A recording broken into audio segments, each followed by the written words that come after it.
Bonjour, en réfléchissant un petit peu après la dernière vidéo concernant une façon de modéliser sans faire de sketch et directement en partant du volume que l'on veut obtenir,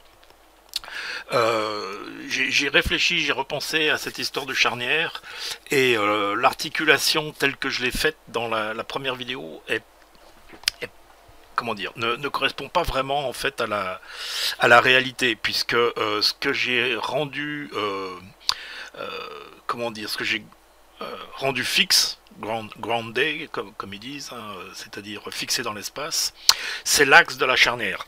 Alors que dans la réalité, c'est pas tout à fait le cas.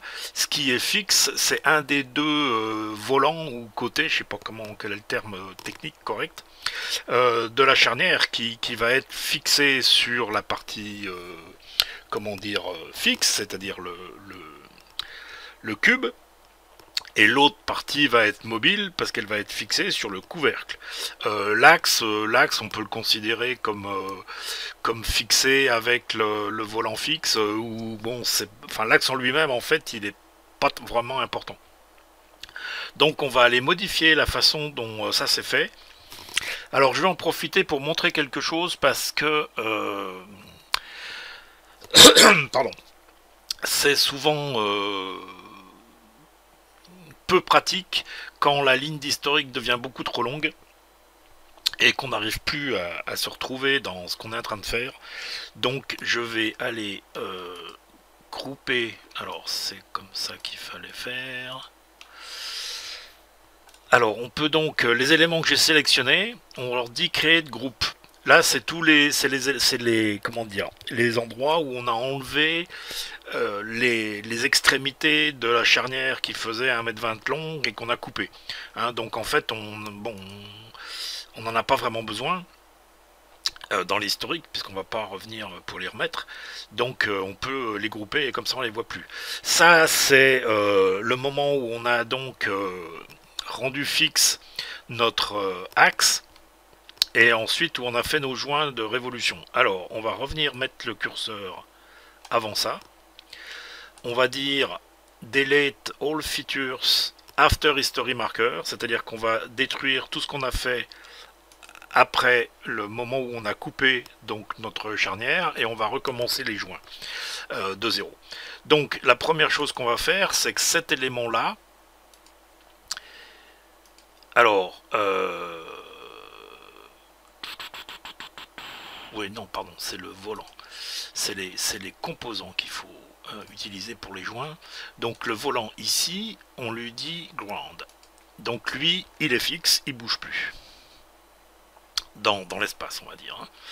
L'axe de la charnière et ce volant gauche, on va faire un assemble as built joint rigide. Bon, l'axe il peut bouger, mais c'est pas l'axe, il nous sert à articuler l'autre partie de la charnière. Donc ça va bien. Et maintenant, on va refaire un as-built joint. Alors, entre ce volant-ci et l'axe de la charnière. Alors, il nous l'a mis rigide, mais ce qu'on veut, c'est que ça soit révolu, que ça tourne, et que ça tourne autour, toujours de l'axe ici. Voilà. Ok. Alors, maintenant, les histoires de limiter la course du joint. On sait que quand la charnière est fermée, ici, ça doit être 180 degrés, mais on va quand même vérifier.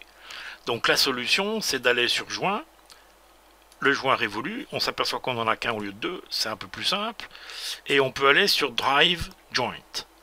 Donc, si on va sur drive joint, on peut déplacer notre charnière, et on a bien 180 degrés qui va donc être notre maximum.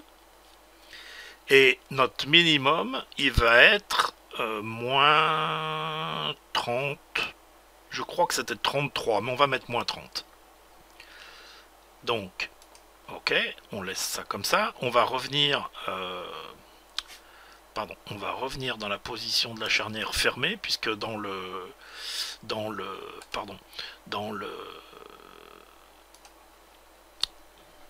notre coffre à bijoux, le couvercle est positionné dessus et c'est fermé, donc on va avoir ça comme position pour l'instant.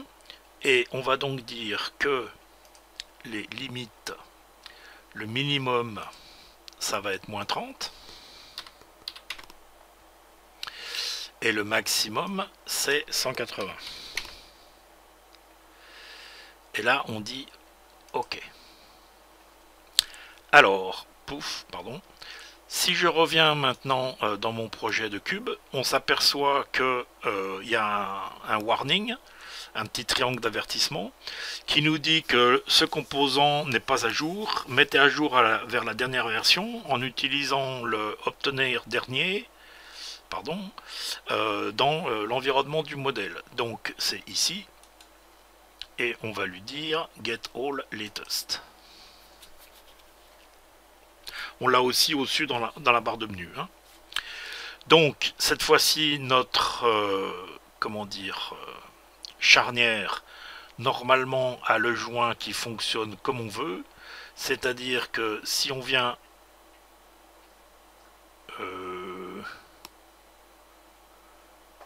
alors qu'est-ce qui se passe là? Est-ce qu'il y a des joints supplémentaires ici qui ne devraient pas y être? Bah non, c'est rigide. La charnière, le joint. Ah oh, elle n'est pas mise à jour comme il faut. Ah mais oui, bien sûr. Pardon, bah en même temps les erreurs, ça fait, dans certains cas, ça aide à faire de meilleurs tutoriaux. Parce que comme ça on montre la bêtise qu'il faut pas faire. Donc et puis c'est marrant, dans mes tutoriaux il y a pas mal de bêtises qu'il faut pas faire. Mais bon, c'est pas toujours volontaire, des fois c'est volontaire, des fois ça ne l'est pas. Donc en fait c'est la parfaite démonstration de comment il faut pas faire. Ce qu'il faut faire pour que ça soit pris en compte, bien sûr, cette modification qu'on vient de faire sur la charnière. Là c'était une mise à jour précédente, on va dire. Cette dernière modification, si on veut qu'elle soit prise en compte, il faut sauver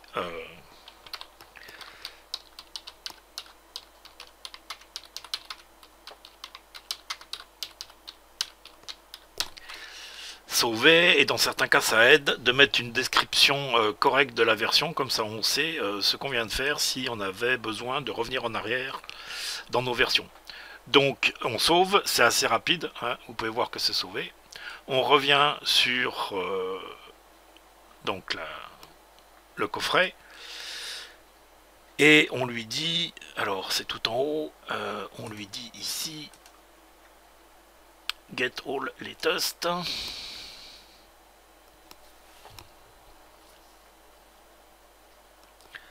Voilà. Donc cette fois-ci, on devrait avoir notre couvercle correctement articulé, qui va venir jusqu'à 30 degrés et pas plus loin. Et 30 degrés, est-ce que ça touche? Ouais, on peut considérer que c'est correct. C'est juste le moment où naturellement ça viendrait, comment dire, se bloquer sur l'épaisseur ici du couvercle. Et ici 180 et ça ne va pas plus loin. Donc voilà, on a notre charnière qui s'articule correctement.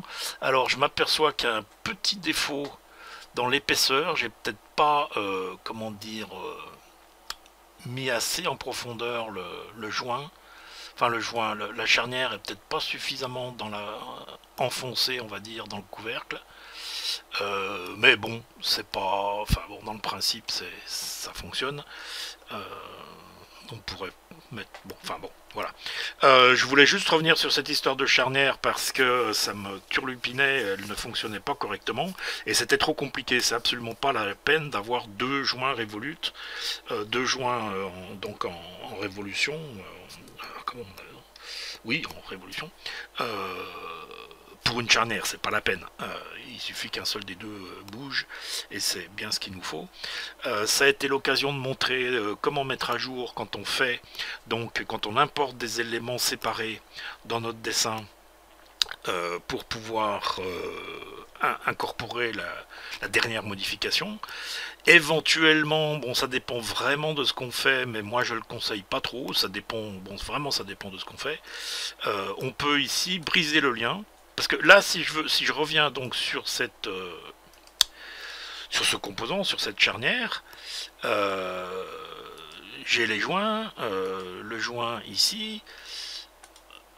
Alors, vous voyez que je ne peux pas modifier mes angles. Je peux bloquer, je peux tout ça, mais je ne peux pas modifier.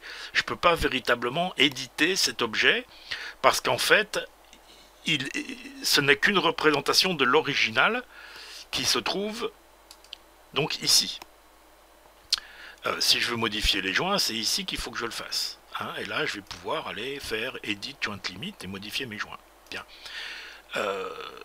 Si je voulais incorporer complètement cet élément dans ma conception, pour la modifier localement et laisser l'origine telle qu'il est sans y toucher, si je fais donc un clic droit, on voit qu'ici j'ai Brick Link.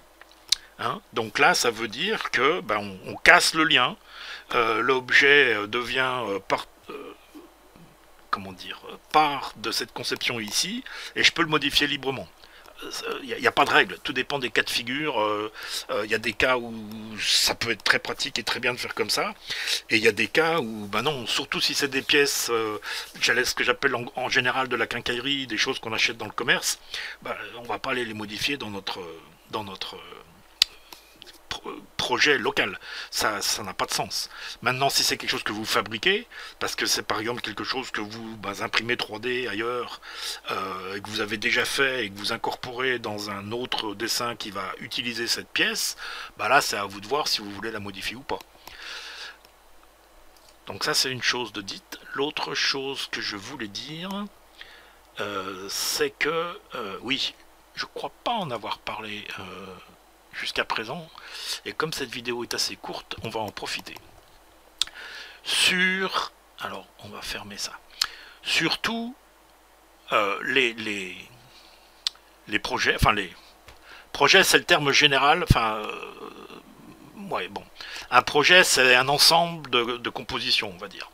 Donc sur chacun des designs, vous avez ce V quelque chose. C'est donc un numéro de version, puisqu'à chaque fois que vous fermez votre dessin, votre conception, il va incrémenter de 1 le numéro de version.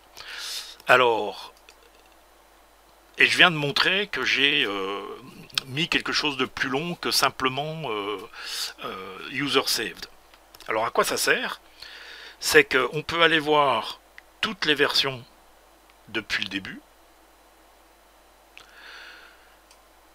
Lorsque vous n'avez rien mis de spécial, user saved, il va rien mettre de spécial. Par contre, si vous modifiez et que vous entrez vous-même du texte lorsque vous allez sauver votre projet, on le retrouve ici.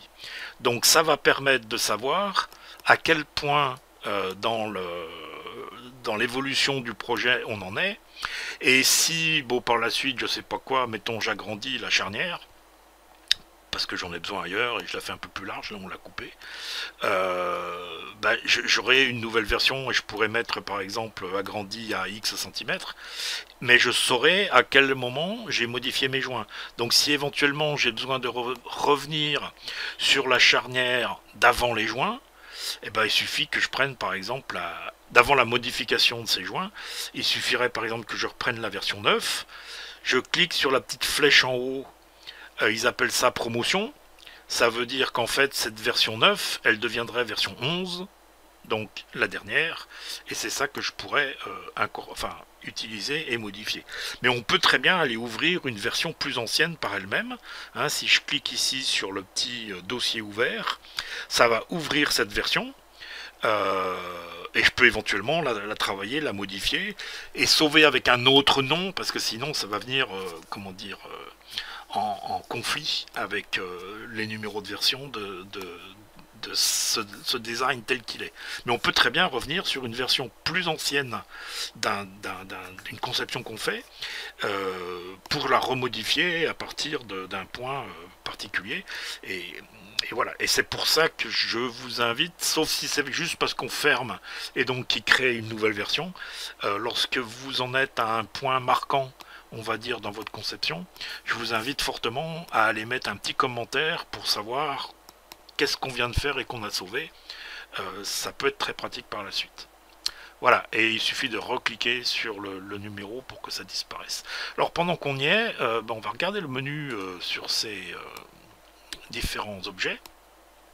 Et vous voyez qu'on peut les ouvrir, les insérer. Donc quand on ouvre, eh ben, ça fait comme ici, on a les deux projets sur chacun sur une tabulation. Insérer dans le nouveau dessin, on peut faire un nouveau comment dire, drawing, ça va être plan côté ou croquis côté. Hein. Depuis, on peut mettre des commentaires, etc. On peut déléter et on peut aussi, alors ça je vous le montre parce que ça peut être utile, par exemple cette charnière, disons que j'en ai besoin dans un projet complètement différent. Pour l'instant, elle est dans test pour vidéo. Je peux dire move. Alors, pardon. Pourquoi?